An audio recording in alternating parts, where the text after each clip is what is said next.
Communist पक्षाचा तो आदिवासींच्या प्रश्नासाठी केलेला मोर्चा आहे.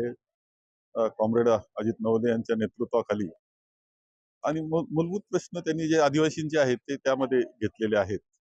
त्याच्यामध्ये मार्ग काढण्याचा प्रयत्न हा त्यामध्ये आहे आंदोलनाचा. कारण वर्षानुवर्षे काही प्रश्न प्रलंबित आहेत, ते सुटले पाहिजे अपेक्षा साहजिकपणे त्यांची आहे. फक्त शिष्टमंडळ बोलून समाधान नाही, प्रश्न सोडून समाधान करावं एवढीच अपेक्षा आमची सरकारकडून आहे. आहेच, कर्जमाफीचा विषय महत्वाचाच आहे. आता काय शेतकरी ज्यावेळेस अडचणीत येतो त्यावेळेस शेतकऱ्याच्या पाठीशी उभं राहण्याची जबाबदारी ही सरकारची असते. वेळोवेळी त्या पद्धतीनं आम्ही उभं राहिलेलो आहे शेतकऱ्यांच्या पाठीशी.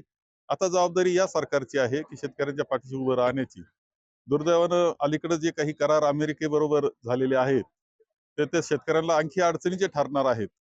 या पार्श्वभूमीवर ज्यावेळेस भीतीचं वातावरण शेतकऱ्यामध्ये आहे, चिंतेचं वातावरण आहे, भीतीचं वातावरण आहे, त्यावेळेस एक दिलासा खरं म्हणजे तो करार त्या बाबतीत पुन्हा फेरविचार झाला पाहिजे आणि शेतकऱ्याला आता सुद्धा कर्ज माफी करून कर्जाच्या जोखडातून त्यांना मुक्त केलं पाहिजे. अर्थसंकल्प सादर होतोय आता. पुरवणी मागणीमध्येच काल मोठी रक्कम ही घेतलेली आहे. अर्थसंकल्प कसा राहील आमची लक्ष आहे. विशेषतः कर्जमाफीचा समावेश त्याच्यामध्ये केला तर आनंदच आहे.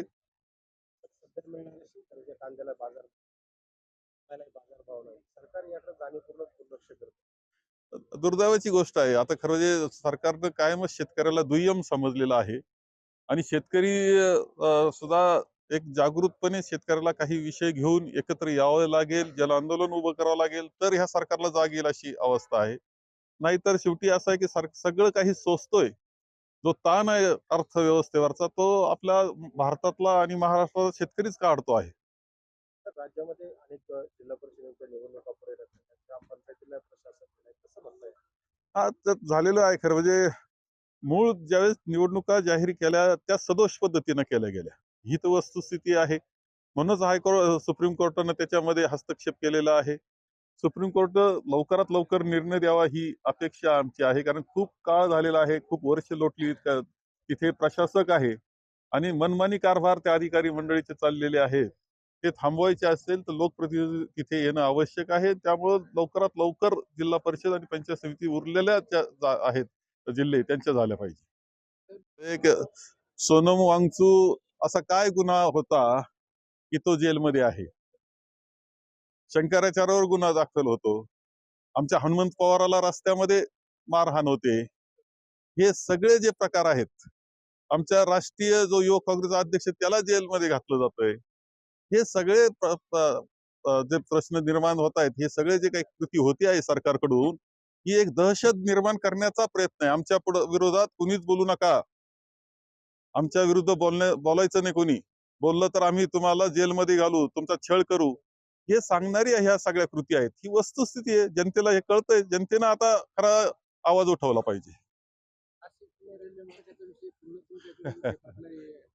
माझ्याकडे काय केलाय ते स्पष्टपणे बोलतायत कुठं का कोणता मार्ग त्यांनी सुचवला?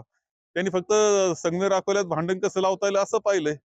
त्यांच्या जर एवढं सगळं चालतंय, त्यांचं केंद्रामध्ये जात आहे, सगळे मंत्री, महत्वाचे मंत्री त्यांच्याकडे इथे येत असतात.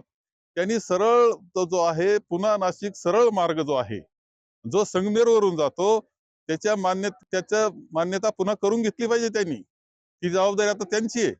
आमच्या काळात जी आखणी केली ती योग्यच होती याची खात्री मला आहे. आता त्यामध्ये मोडता घालण्याचा कार्यक्रम करू नये.